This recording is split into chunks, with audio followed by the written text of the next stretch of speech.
Hey, what's going on YouTube? Tonight we're taking a look at the Sig P226. This is the P226R that comes with a light rail on the bottom, and this is the Elite Dark model, which has a few improvements over the regular Sig P226. And for comparison here, I have my P226 Navy, which is it's pretty much your standard SIG. It's got different internals, but you'll be able to see the differences between the two guns. Starting right off here, you notice there's no front cocking serrations on the regular P226, and on the Elite Dark, it has front cocking serrations as well as the rear. The grips are made out of aluminum, and the grips on the standard SIG P226 are plastic, and these are really nice grips. You can see the checkering on the rear, a really nice aluminum grip, and it's very smooth through here, whereas on this one it's kind of, I don't know, it's not as smooth, but really nice grips. The Elite Dark also has the high ride extended beaver tail, so you can get a higher grip on it.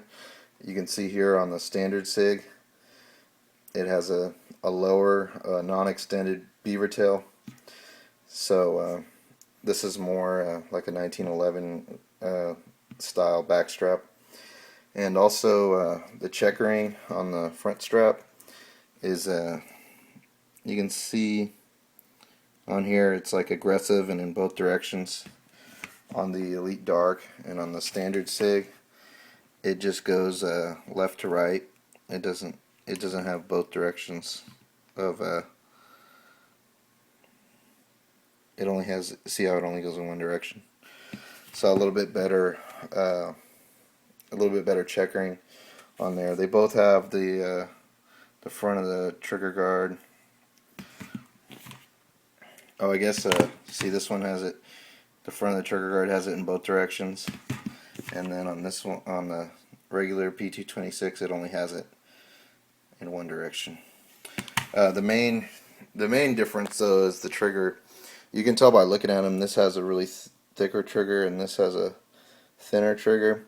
The Elite Dark has a very short reset on the trigger, and so it's a little bit better for follow-up shots.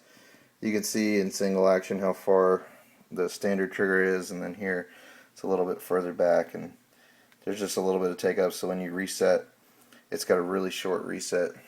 I measured both these guns with my Lyman digital trigger scale.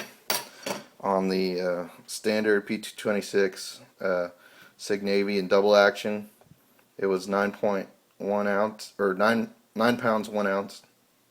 Wait, yeah, 9 pound 1 ounce. In single action, it was 5 ounces. On the Elite Dark, it was 9 pounds 12 ounces in double action, and 4 pound 12 ounces in single action. So this was just a little bit heavier in double action, but it was lighter in single action.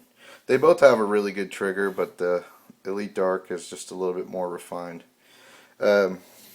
Also, the sights are different.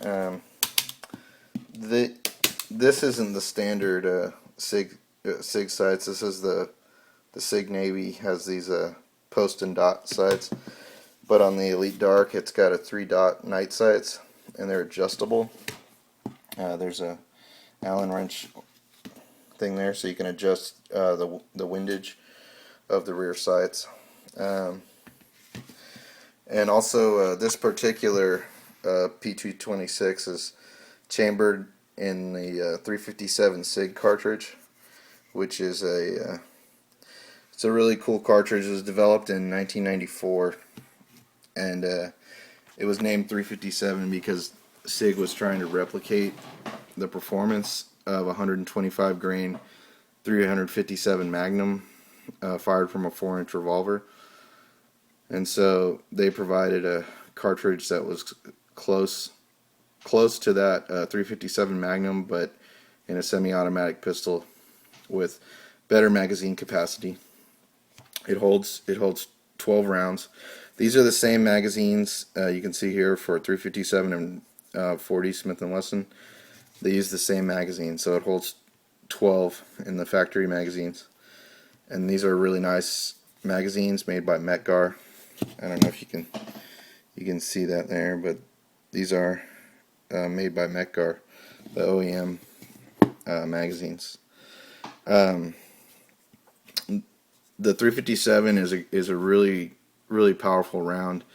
I think it's one of the funnest semi-auto handguns to shoot because you've got a 125 grain bullet going 1,375 feet per second.